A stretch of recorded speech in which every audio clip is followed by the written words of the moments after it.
Hello out there. It's good to see everybody.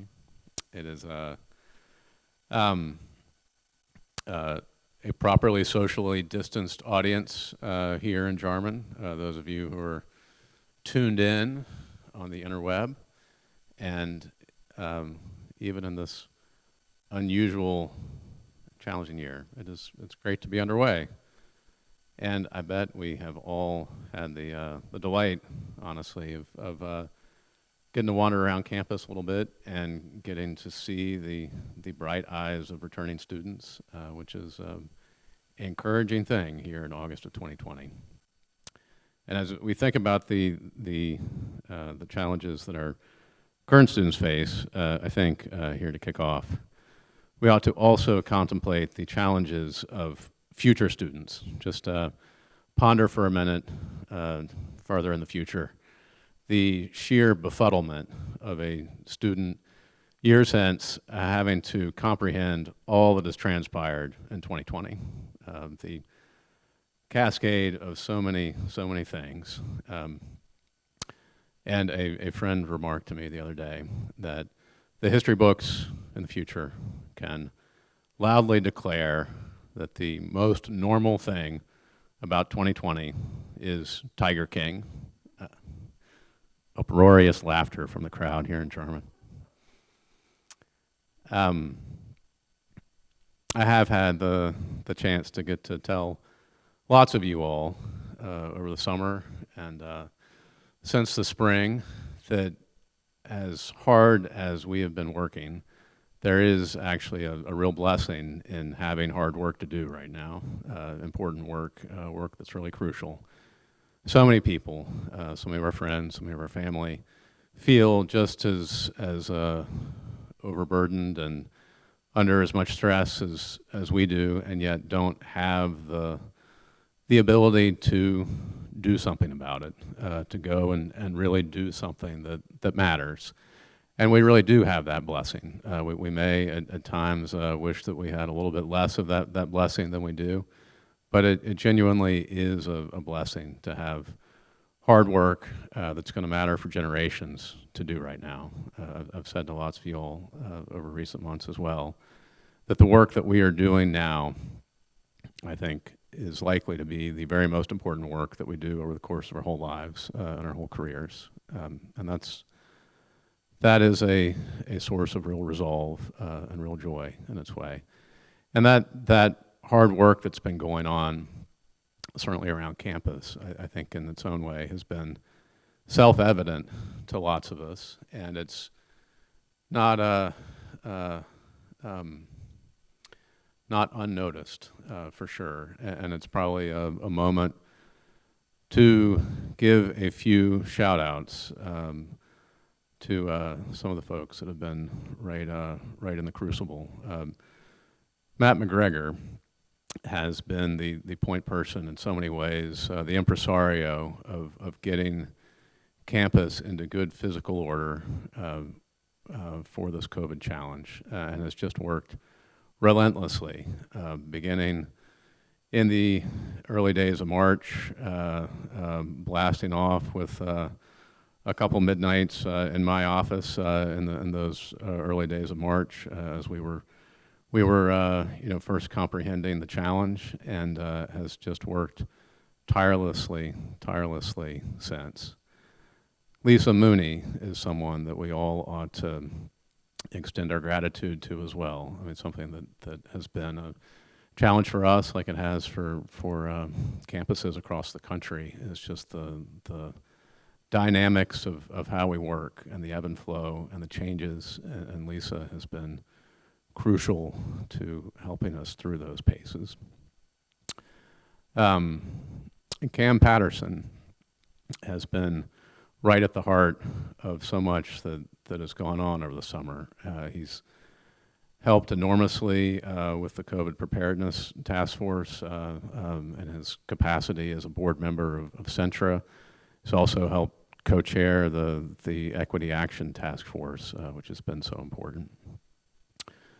Joellen Peterson also deserves a plaudit full well knowing what was coming, she accepted becoming the chair of Faculty Senate.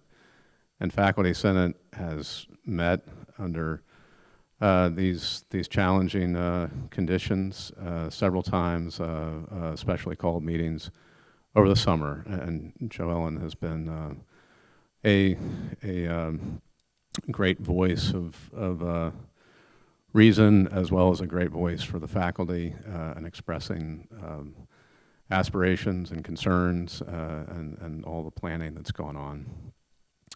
And David Schoenthal also deserves a Congressional Medal of Freedom for his work as a voice of analytic reason in academic affairs too.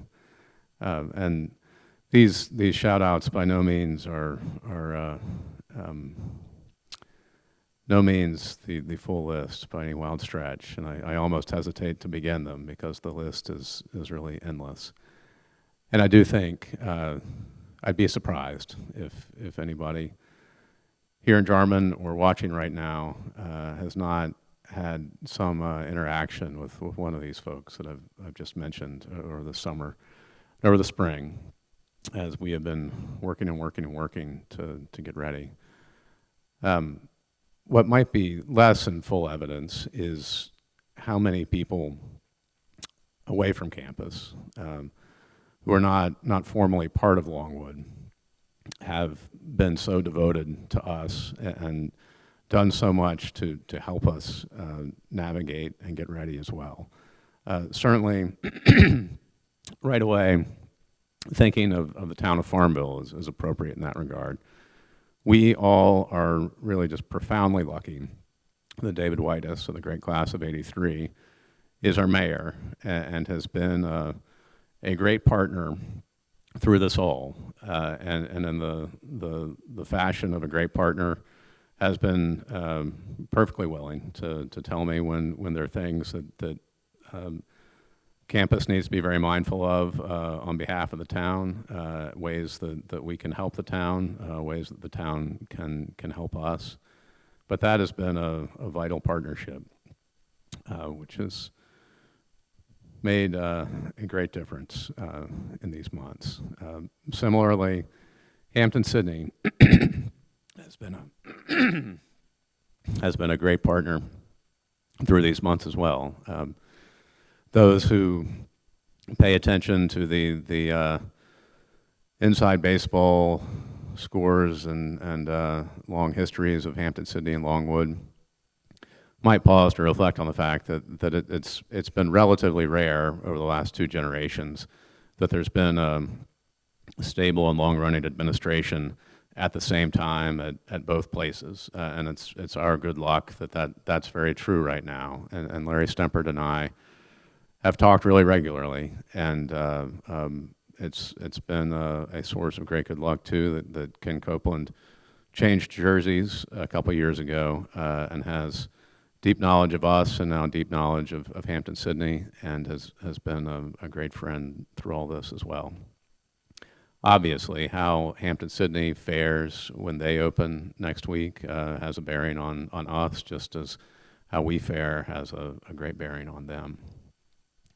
And a little bit further afield, the NCAA, this might not be something that you all have naturally been thinking about, or most of you, but the NCAA, with which I'm quite involved, as you may know, has also been a source of real help to us and a source of real counsel to higher education much more broadly.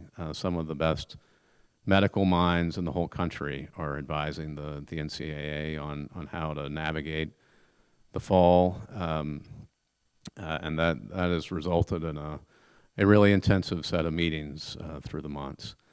And I think gotten so much of college athletics to the right spot. It just kind of is common sense as well as a matter of sophisticated science when you stop and think about it, that you can't hold athletic competition and observe the fundamental public health measures.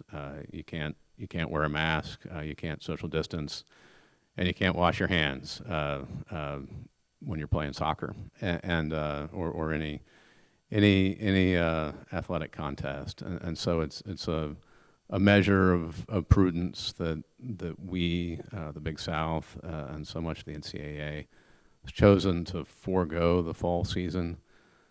And I say that also wanting to extend a deep gratitude on my part to Michelle Meadows, who has been a stalwart voice through all this as well, and a sage counselor, and always putting the interests of the university and the safety of the university at the forefront. That said, if it feels like your world might be in some turmoil, think about college athletics, and that is a part of the fabric of American higher education that really is in great upheaval right now. And so if you see coaches or members of the department or Michelle around, please give them an encouraging word and tell them that we're all in this together, and very thankful for their prudence through all this. Then back closer to home, the state government itself has been just a profoundly important partner as we've been navigating COVID-19. And I myself made the tactical error of letting some people in the state know that I, strangely enough, have actually been thinking about pandemic preparedness in one way or another throughout my career as an academic matter and a legal matter. First with SARS once upon a time in 2003 and 2004, as you all might remember. That had the fortune or misfortune of sweeping me into the maw of being right smack dab involved with the state's sensibilities and work as it's responded to COVID-19. You all might remember that I was appointed to the governor's education working group, one of just a couple of college presidents appointed to that, the COVID response and recovery task force, which met each week through the summer, thinking about how best to approach this fall. Similarly, the university presidents, there are 15 public universities in Virginia, all of which, as of right now, planning for in-person activity in the fall. We 15 have been meeting weekly or at times even more than that, inducing a great deal of Zoom fatigue along the way. But the state government on the one hand and the Virginia Department of Health, and then the tremendous wisdom and resources of the other 14 public universities in Virginia have been an enormous help, an enormous source of comfort and good cheer and practical wisdom as we have been navigating through this all. That's continuing. I was actually just on a call with the college presidents minutes before I walked in here, and that's I think as we search for some of the silver linings and upshots of COVID, that spirit of collaboration across the state, for that matter, across all of higher ed, all across the country, may well be one of the things that we look back on in future years and say that was a good result, a good fruit of this challenge that we're facing. Of course, we are not just facing a COVID-19 challenge. COVID-19 has perhaps arguably been what has fomented this, but we're also, as a country, increasingly as a world, facing a very grave financial challenge. Those of you who pay attention to economic statistics would have seen a couple weeks ago that the U.S. economy contracted in the third quarter more than it has since 1932, the very teeth of the Great Depression.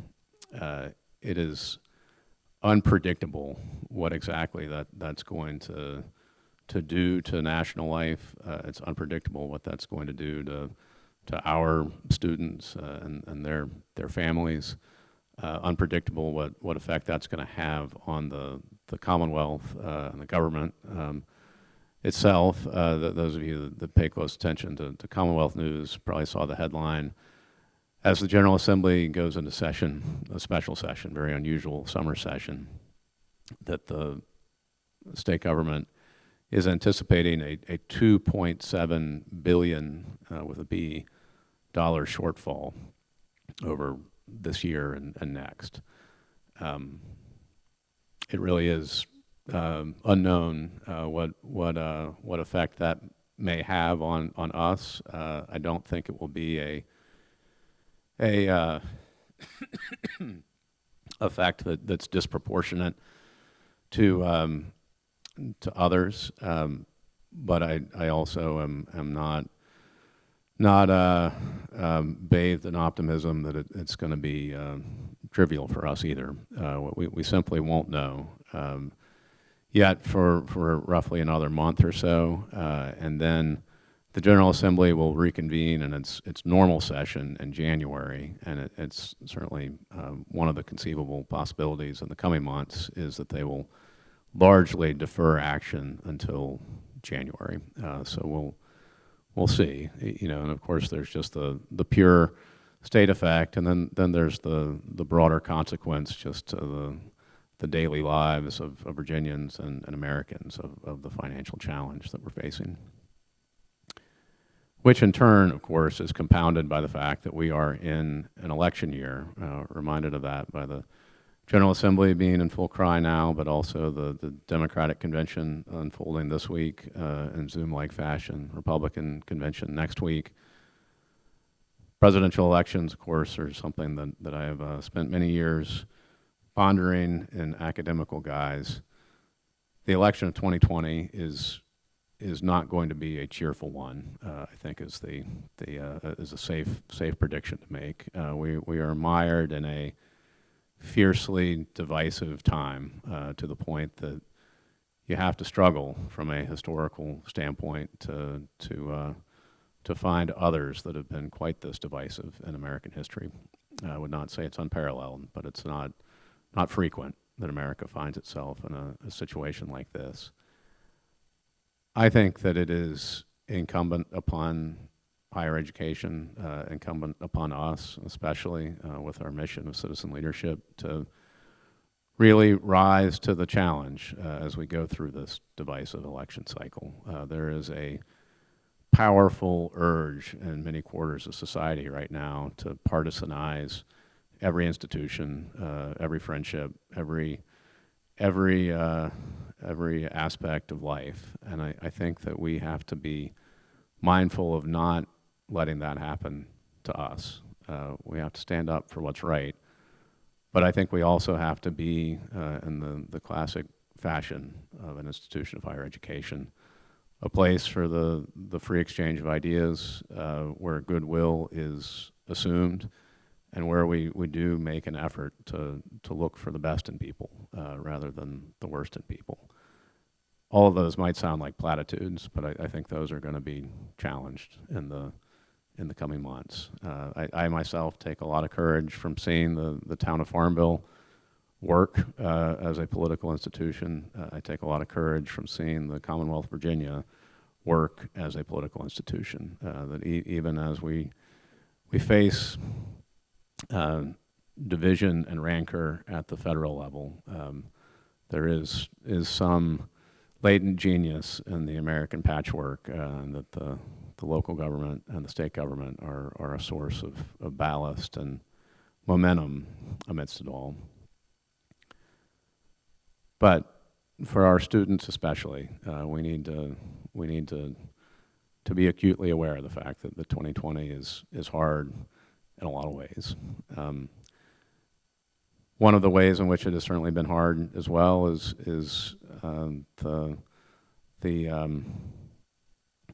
the racial reckoning that the country has been facing. I think that while it has been hard, it is also the grace note of 2020. I think it's the very specific thing that when we look back in years to come, we will say that America did go through a fulcrum year in 2020, and emerged from a racial reconciliation standpoint far better. That's important for the country. It's important for the Commonwealth.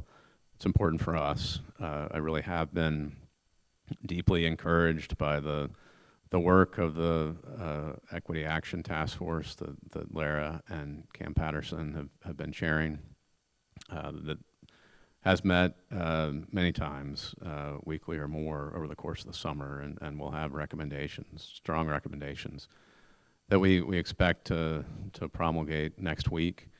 That work, in turn, dovetails with the work of the University Diversity Council that's been so strong over recent years, and similarly dovetails with the work of the Bicentennial Initiative that we announced in February, and would have sounded the trumpets about yet more strongly, I think, had COVID not intervened shortly after announcing it. But the Bicentennial Initiative is in the midst of the hard work of reviewing Longwood's own history, especially with regards to matters of racial reconciliation, and called the Bicentennial Initiative because that is work that is best done with diligence and over time, rather than in haste. And our bicentennial,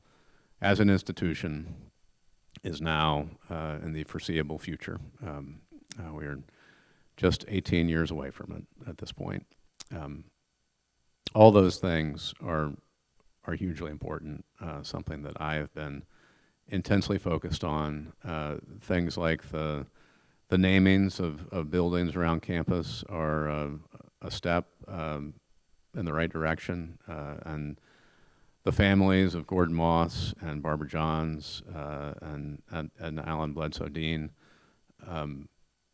are folks that I know, some of them quite well, and I know that certainly at a personal level, those name changes have made a profound impact on them, and meant an enormous amount. Similarly, I'm encouraged by the way that the town itself has been addressing this moment in American history, and I think the decision that the town has made about the Confederate statue on High Street is one that will be a source of reconciliation going forward as well. In a second, I will subside and take questions from those gathered. Before I do, just a quick couple closing thoughts. One way in which Longwood is profoundly lucky as we face 2020 is that our Board of Visitors itself is strikingly diverse. 5 of the 13 members of our Board of Visitors are African American, but also, and perhaps in its own way, even more of a blessing for Longwood in this very moment, strikingly stable. So for the first time in my 7 years, we have the same 13 members on the board this year as we did last year. Usually in a normal year, there is a normal amount of turnover in the 4-year terms as governors make appointments. But Governor Northam saw fit to maintain that continuity, and that's going to be a great boon for us. Also, just if I can, if you all will indulge a moment of personal privilege, the cabinet that I get to work with every day, if it is just, I've had the luck in life to work with many of the high and mighty senators and secretaries of state and governors. I would gladly and with the utmost faith just turn over the government of America, or for that matter, the galaxy, to the cabinet that I get to work with. Just a remarkably talented group, and remarkably able to talk through hard things together, with the ability to make the hard points, but to do it knowing that we're all together. We're very lucky, all of us, in that as well. And I'll close with a thought that may be familiar for me about our students. I think one thing that will be true of 2020 in the eyes of history is that what has happened educationally for students, that in so many eyes seems like self-evidently the right thing. Just be online. That's what's easier. That's what's so much more straightforward. Isn't everybody safe that way? I think in the longer eyes of history, it will be seen as a, whatever else may be true about that decision, as a very, very difficult missed opportunity for the children and the students that it's affected. You know, we have in Prince Edward County, a visceral sensibility about what it means for students not to have education and the ordinary progression. That's something that happened here many, many years ago, decades ago, generations ago now, that we feel the effects of in our community still, honestly, every day. And if you multiply that out exponentially, worldwide, nationwide, and contemplate what is being missed, it certainly ought to give us as a society pause. Students really want to be in school. They really want to be here. Our students very dearly want to be here. And I do think that we owe this generation of students, those who are coming of age right now, a special devotion. I've said it in other contexts before, but if you're 20 right now, you were born with the shadow of 9/11, you had the '08 crash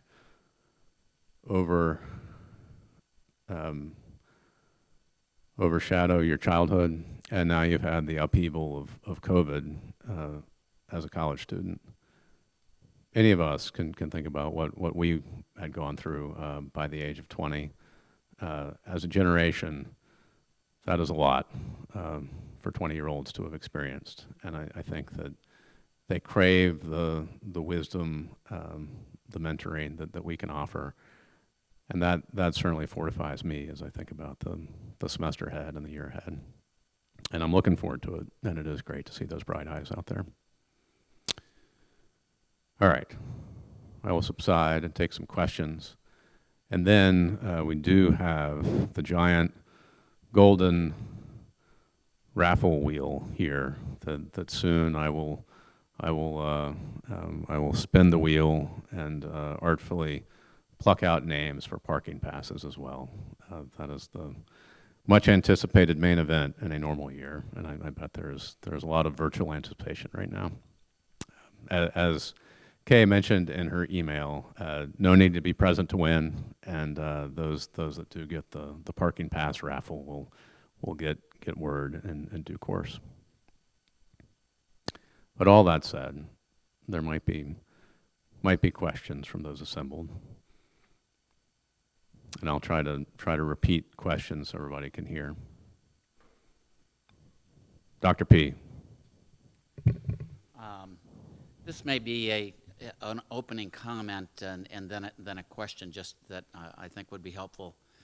But in meeting with students over the summer, student leaders in SGA and the fraternity and sorority life, I would also say that they are very concerned about entering into this, era of COVID, but also very committed to making a difference and utilizing their influence as leaders. And I know that Jen Cox has helped assemble the landlords in town that we're working with, the town police, the campus police. And so I guess just the comment of that there's a lot of folks that I think will be part of the solution. And I have great confidence in the students that they are going to be. And I know faculty are concerned, staff are concerned, well, we all are. But I think students will step up and really do their part. And I think we all need to encourage them.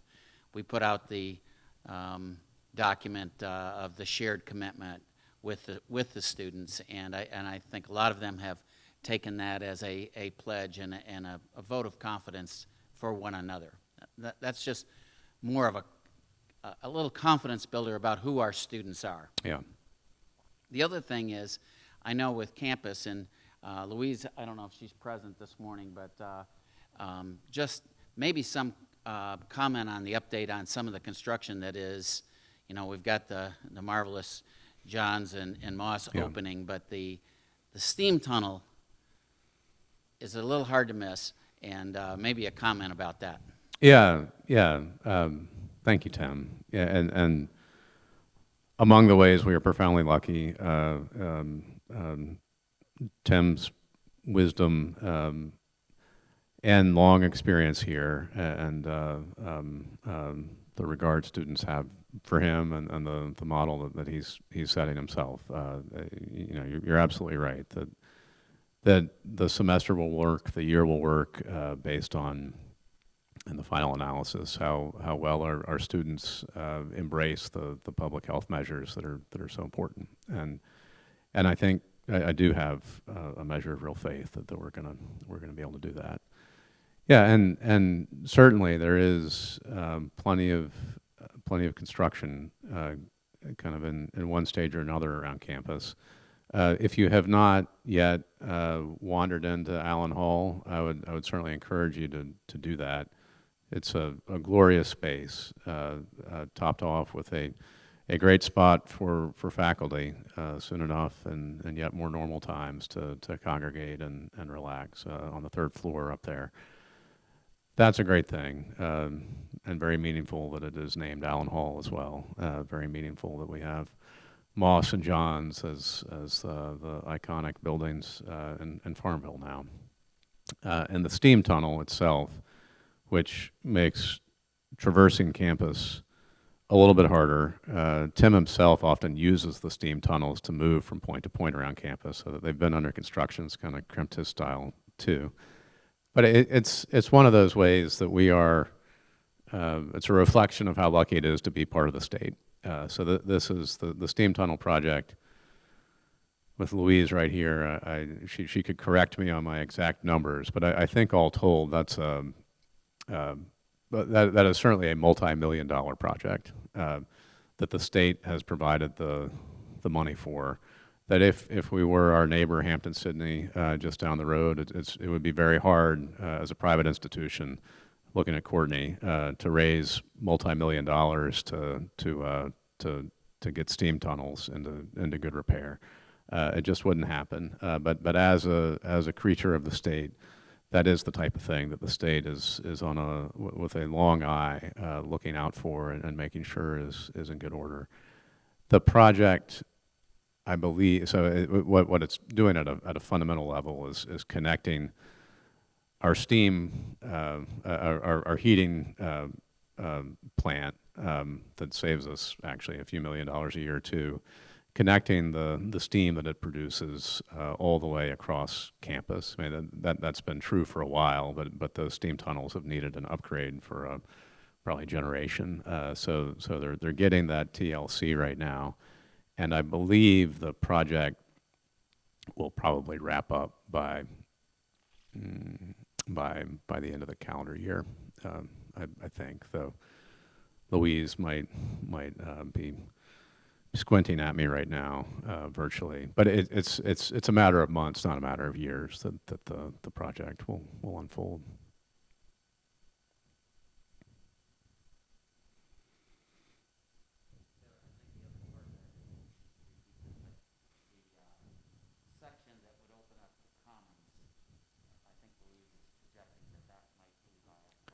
I do think so. Yeah, within the contours of the semester, I think that the Brock Commons will again be walkable north to south by October, November, I think is the plan.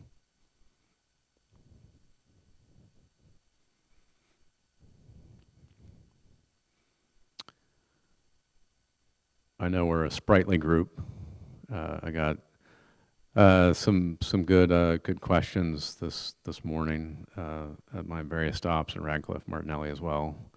Those tuned in virtually, I will be migrating over to Bedford and be outside after this, but I don't want to forestall any other questions that might be out there.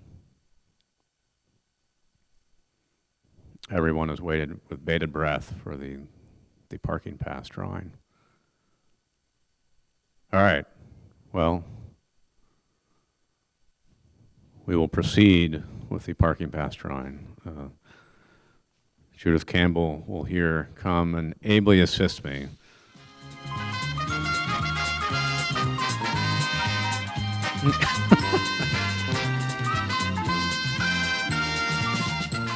All right, I will draw, and then I'll let Judith read.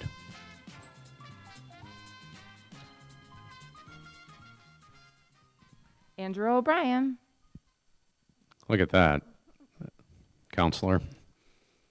All right, and the spirit of the times, I know I'm only supposed to do 4, but I will do 5 parking passes. All right.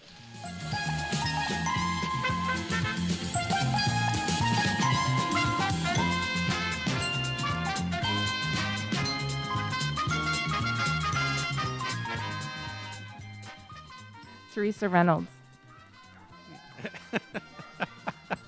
Look at that.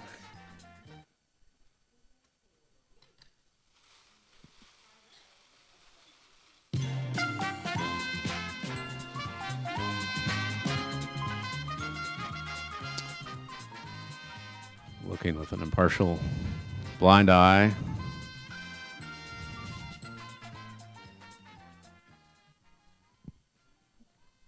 Wendy Hegman Smith.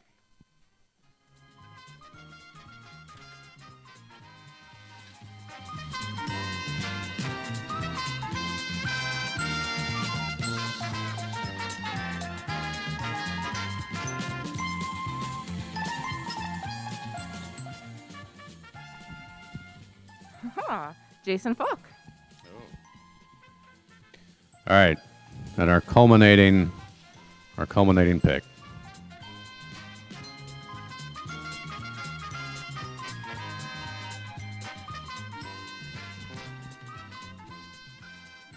Laura Baldwin. Congratulations all. Thank you, Judith. Thank you, Judith. And it is genuinely great to see everybody. It is genuinely great to be underway. Do come catch me out in front of Bedford if you want to chat some more. Anyone watching or anyone in the audience, and I really do look forward to seeing everybody soon. We will emerge from all this stronger. Thanks, everyone.